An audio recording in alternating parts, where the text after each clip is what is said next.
Tokio no es solo la ciudad más poblada de Asia, sino también del planeta Tierra. Aquí en la capital de Japón viven alrededor de 40 millones de personas. Esta ciudad es tan grande que en realidad es la unión de más de 20 ciudades en una y tiene su propia capital llamada Shinjuku. Todo eso me parece bastante exagerado para una ciudad que relativamente es nueva. Para poder entender bien lo que les estoy diciendo, tenemos que entrar a uno de los lugares más antiguos y sagrados de la ciudad de Tokio. Estamos por aquí entrando al santuario de Meiji, bien ubicado en la ciudad de Tokio, un pulmón no solo ecológico sino cultural de la ciudad. Pero a pesar de que este camino nos conduce a uno de los lugares más antiguos de la ciudad de Tokio, en realidad este lugar no tiene más de 100 años. Fue construido en homenaje a un emperador también llamado Meiji, un señor que se murió en el 1912. 3 años más tarde construyeron este santuario. Es un santuario 100% sintoísta, 100% auténtico japonés. Y es que encontrar edificios de más de 100 años en la ciudad de Tokio se puede considerar como un milagro. Nos dirigimos a uno muy importante entre todo este verde, entre todo este césped, entre esto que básicamente es como un parque natural al mismo tiempo. La entrada al santuario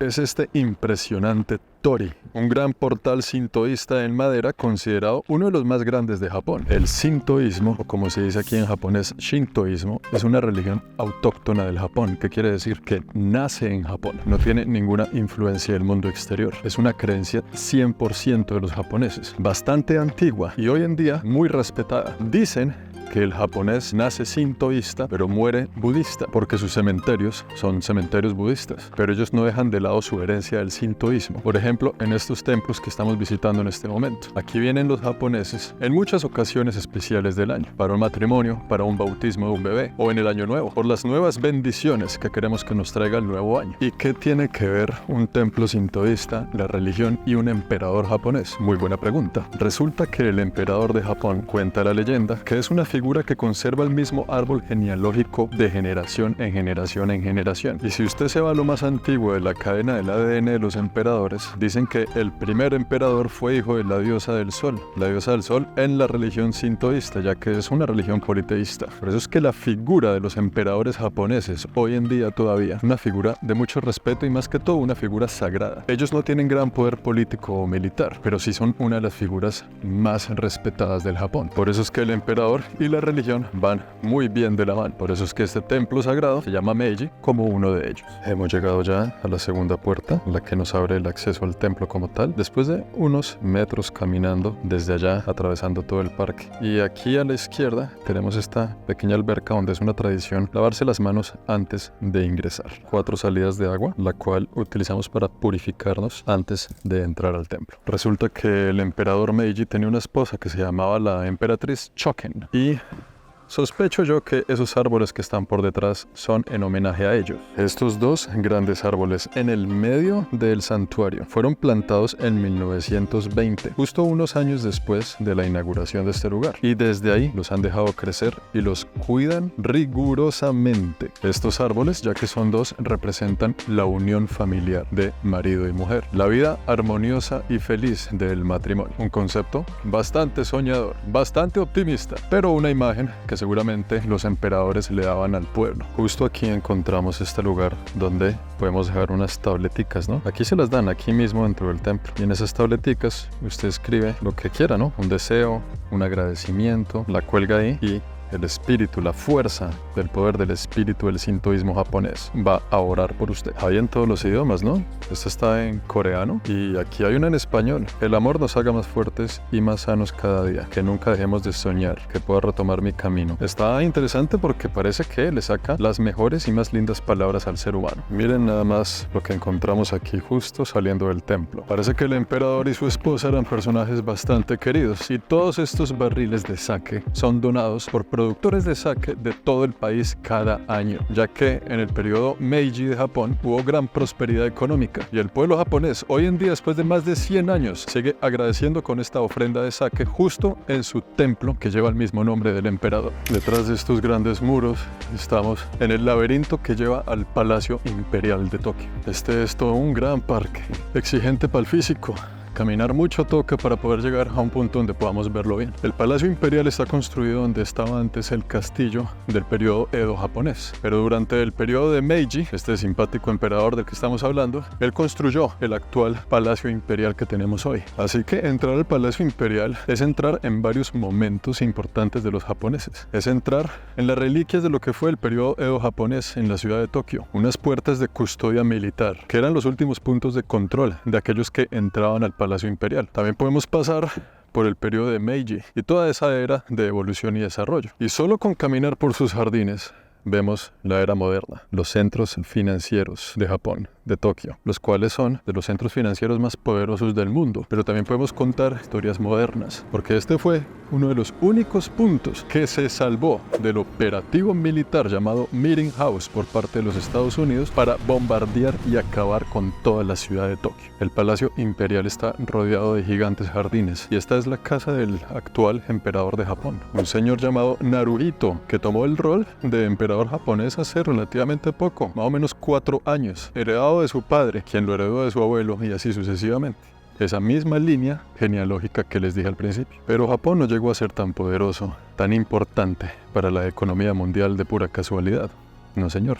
Detrás de eso hay una gran estrategia japonesa, una gran estrategia samurái. Esto que está por detrás de mí es la arquitectura clásica de una torre de vigilancia del periodo Edo japonés. Unas torres que estaban ubicadas en esquinas estratégicas de vigilancia para proteger al emperador. Esta es una de las que queda de ese entonces, uno de los periodos más importantes para la cultura japonesa. Cuando una nación se encierra del mundo exterior, tiene la oportunidad de crear su propio mundo. Y así como Japón estuvo encerrada por más de 200 años, hay otras naciones que se han encerrado de la misma forma, como por ejemplo lo fue la Unión Soviética y un pueblito en Colombia llamado Mompox. Por eso Mompox en Colombia es la ciudad que no existe. En el año 1600 Japón decide cerrarse y se cierra al mundo exterior por más de 250 años. A eso se le llama el periodo Edo, un periodo de mucho crecimiento, sobre todo cultural para los japoneses, de crecimiento arquitectónico. Del periodo Edo es que nace el teatro del kabuki, ahí también nace el origami, inclusive del periodo Edo nacen las famosas geisha, que tienen un rol completamente diferente al que muchos allá afuera creen. Y todo iba muy bien en el periodo Edo, los japoneses aquí felices tratando de descifrar el mundo y la vida a su manera, hasta que llegó un día un presidente en los Estados Unidos y dijo: a mí esa vaina como que no me gusta mucho, ¿cómo así que allá en Asia hay una isla con tanto potencial alejada del mundo, encerrados allá en su propio universo? A mí me huele que alguien necesita libertad. Los americanos llegaron con buques gigantes de guerra a las costas del Japón, ver la puerta y decir: o nos abren la puerta al comercio exterior, o aquí se arma un problema al berraco. Al líder japonés del momento no le queda de otra y firman un tratado de comercio entre los Estados Unidos y el Japón, dándole fin oficial al periodo Edo japonés. Y es ahí justo donde comienza una de las relaciones más tóxicas de la historia de la humanidad, la relación entre los Estados Unidos y el Japón. Se quieren, se odian, se aman, se detestan, venga una bomba para aquí, una bomba para allá, una guerra aquí, una guerra allá, por años y años de historia entre las dos naciones. Japón se abre al mundo exterior, comienza a analizar la situación y se da cuenta de que la cosa aquí afuera está un poquito complicada. La gente fuera de Japón está como loca en algo llamado la carrera de las ratas. Y si no hacemos nada al respecto, nos vamos a quedar atrás. Japón entiende muy bien cuáles son los pasos a seguir para no solo unirse a la carrera evolutiva de las grandes naciones, sino para ser también uno de los países pioneros en desarrollo. Y es ahí justo cuando a Japón se le ocurre la gran idea de meterse en la Segunda Guerra Mundial. Y Japón se vuelve aliado de los alemanes.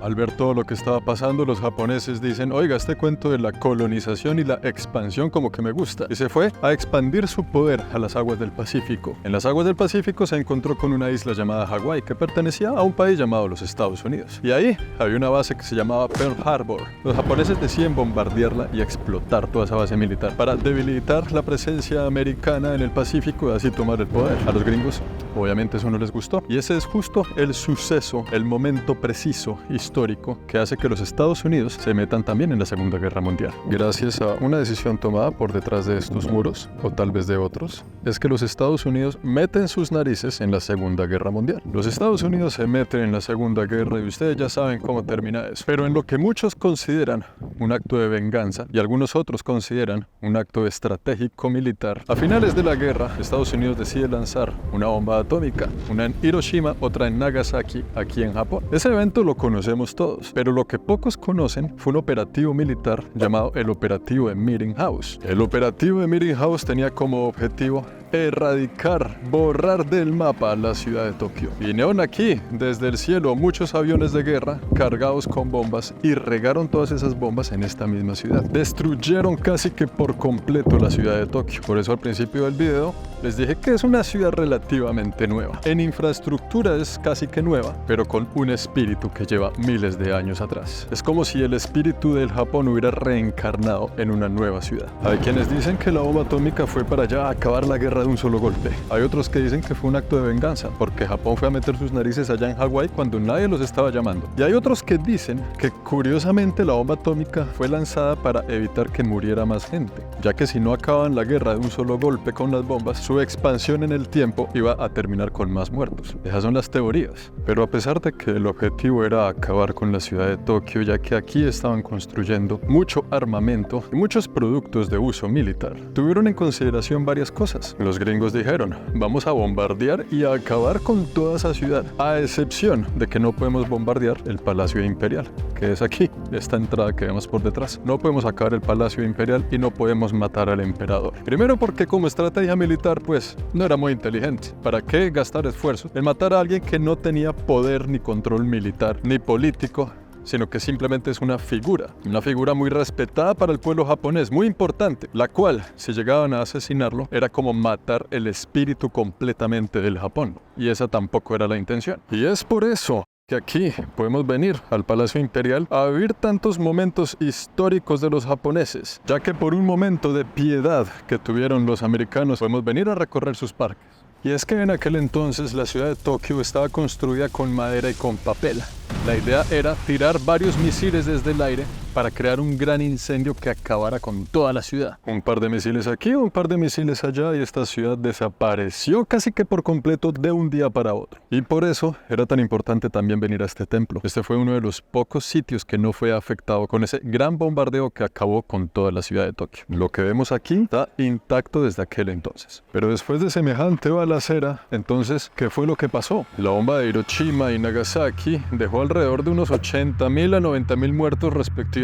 Pero pocos hablan del operativo de Meeting House, uno de los operativos militares más destructivos de la historia de la humanidad, dejando alrededor de 100.000 muertos y más de 1 millón de personas en completa indigencia, viviendo en la calle. A la gente de esta ciudad le tocó encontrar la manera de reconstruirla desde ceros, desde un papel en blanco, o mejor aún, desde un papel quemado completamente. Pero, ¿cómo es posible que después de ese evento que sucedió en 1945, donde muchas de sus abuelas ya existían en aquel entonces, y de ese periodo para acá construyeron semejante monstruo de ciudad, siendo una de las ciudades más pobladas hoy en día del planeta, con casi 40 millones de habitantes, una de las más desarrolladas, que pertenece a un país también de los más desarrollados del mundo, y no solo desarrollados, sino también uno de los más ricos? ¿Cómo construye uno todo esto desde ceros y en tan poco tiempo? ¿Cómo es posible que de un momento para otro tengamos algo llamado la Tokyo Tower, que es esta torre Eiffel japonesa de color rojo, la cual es una torre de comunicaciones y un punto de observación de la ciudad desde arriba? Ante los sucesos, los japoneses se rinden incondicionalmente y deciden, de una manera bastante conveniente, formar alianzas con los Estados Unidos. Los japoneses le dicen a los gringos que qué pena, que eso de Pearl Harbor era por molestar, seamos amigos. Y los gringos le dicen, sí, esa bomba atómica en Hiroshima y Nagasaki también era fregando la vida, estrechemos las manos y seamos amigos de nuevo. Los Estados Unidos se quedan invadiendo al Japón por un periodo, asegurándose que a los japoneses no se les fuera a correr la teja. Firman entonces los dos países un tratado de paz. Y ahí es justo donde comienza la era evolutiva del Japón. Esto que está por detrás de mí es un templo budista, que siempre ha estado aquí, pero que en ese entonces quedó completamente destruido gracias a ese gran incendio. La única parte de este templo que sobrevivió fue su entrada principal, que es esa de ahí justo. Esa puerta fue construida en el año 1600, siendo así el edificio en madera más antiguo de la ciudad de Tokio. Vamos a tocarlo.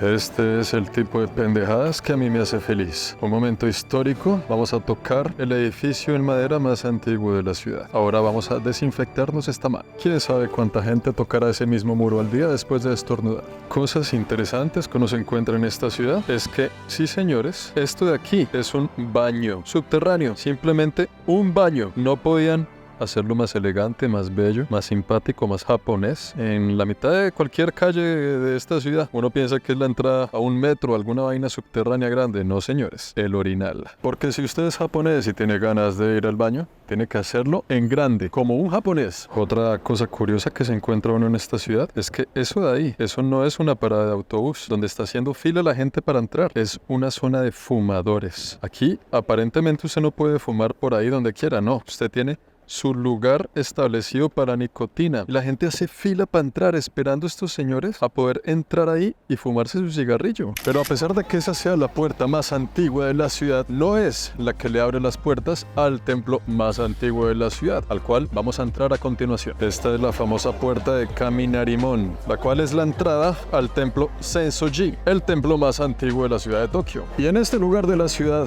vamos a encontrar muchísima gente, porque este es el sitio religioso más visitado por turistas en el mundo. Póngale cuidado, aquí llegan aproximadamente 30 millones de personas al año a visitarlo. Casi que la misma cantidad de población de Tokio al año. Es decir, que si aquí viven cerca de 40 millones de personas, sumados los turistas, yo no quiero saber cuánta gente camina por las calles de esta ciudad. Esta es la entrada al templo, con un farol en papel emblemático y custodiada por los guardianes.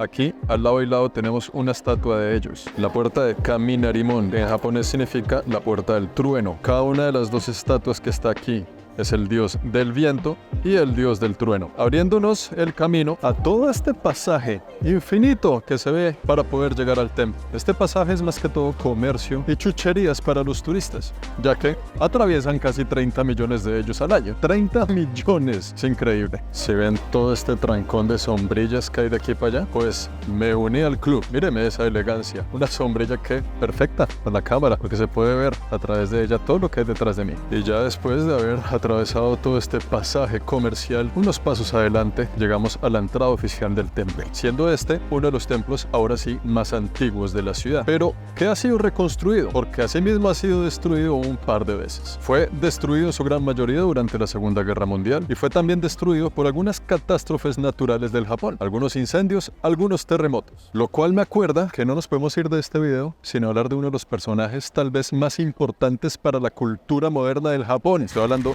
nada más y nada menos que de un gran gigante llamado Godzilla. Resulta que Japón tiene una posición geográfica increíble, ni muy cerca de la China para ser invadida por su cultura, ni muy lejos de ella como para aprender de las mejores técnicas de desarrollo del resto del planeta, pero también está ubicada en una zona de catástrofes naturales. Y hay un personaje llamado Godzilla que representa algunas de las tragedias naturales más importantes del país. Si usted quiere entender bien la cultura del Japón, tiene que ver la primera película de Godzilla, que salió por allá en 1950 y algo. Godzilla tiene yo no sé cuántas películas, pero si va a ver alguna, vea esa. Cuando Godzilla va a atacar, la tierra tiembla, avisando a los habitantes de que algo está a punto de ocurrir. Ahí están los terremotos. Cuando él sale del mar, es tan grande que crea todo un tsunami, otra de las grandes tragedias de este país. Y la forma de atacar y combatir al monstruo es a punta de ejército. El ejército japonés sale a defender sus ciudadanos, lo cual habla mucho de la guerra, de todas las guerras que ha tenido este país, algunas que han terminado en grandes tragedias, como todo lo que hemos hablado en este mismo video. Así que el monstruo Godzilla recopila los grandes miedos del pueblo japonés. La próxima vez que usted lo vea, eso no es un Barney que se pegó una borrachera y se le corrió la teja y se puso a destruir todo. Es un símbolo de los miedos más profundos del Japón. Y en este templo ha habido un par de Godzillas que han acabado con él. Cuenta la leyenda que este templo tiene alrededor de 1400 años de antigüedad, o por lo menos su ubicación. Fue construido más o menos en el año 600. Su primera versión fue destruido por algunos incendios y catástrofes naturales, por algunos Godzillas que se paseaban por aquí. Durante la Segunda Guerra fue casi que destruido completamente. Pero lo vuelven y lo reconstruyen una y otra vez, cuantas veces sea necesario, haciendo su ubicación y el mismo templo, todas las versiones de él, uno de los templos más sagrados y antiguos de la ciudad. También es una tradición que la gente viene aquí con estos trajes típicos, como vemos la chica, como vemos aquí también otra chica, como vemos muchas alrededor, se ponen estos trajes, pero más que todo son turistas, es como un atractivo turístico de este templo, además, que cuando usted viene a visitarlo, pues se pone la pinta y todo, ¿no? Entonces, después de semejante incendio, semejante evento destructivo, ¿cómo es que hace Japón? ¿Cómo es que hace la ciudad de Tokio para reconstruirse desde las cenizas a hacer lo que es hoy en día? ¿Y cómo hace Japón no solo para volverse un país desarrollado del primer mundo, sino que a su vez ser el primer país primermundista de Asia? Después de la Segunda Guerra Mundial, en este país se constituyen una serie de políticas económicas. Una serie de políticas económicas en torno al desarrollo,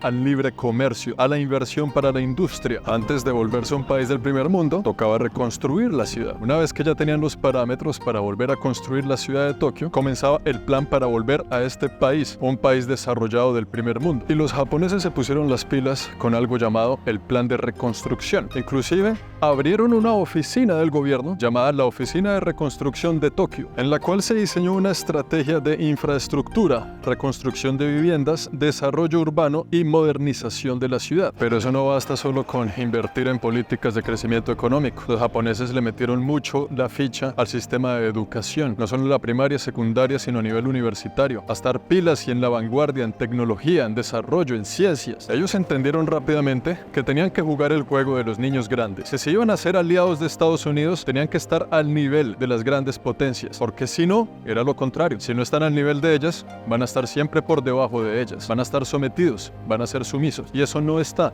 en la idiosincrasia del pueblo japonés. Después de semejante guerra, después de estar aliados con Alemania en la Segunda Guerra Mundial, después de haber conquistado gran parte del Pacífico, ellos no se iban a rendir así de fácil. Y es ahí cuando comienza la guerra de la industrialización. Y en esa guerra parece que los japoneses sí iban ganando. Y todo eso sumado con una gran responsabilidad de ética y disciplina en el trabajo. Para el japonés es muy importante ser honesto y responsable de sus actividades laborales, porque él sabe que ese granito de arena contribuye a la construcción y el desarrollo de un gran país llamado Japón. Por eso y por muchas razones más, esta es no solo la ciudad más poblada de Asia, sino la más poblada del planeta Tierra. Casi 40 millones de personas viven aquí. Al ser una ciudad tan desarrollada, con un excelente sistema de transporte público, oportunidades laborales, cuenta con el centro financiero, uno de los más importantes del planeta, y muchas empresas de nivel internacional. Aquí viene la gente a buscar oportunidades. Además que la calidad de vida y la seguridad que ofrece Tokio es increíble. Un lugar donde podemos tener en la mano derecha una cámara, en la izquierda un celular y en mi bolsillo trasero la billetera, y no pasa nada. Todavía está mi billetera ahí, todavía está ahí. Y sin mencionar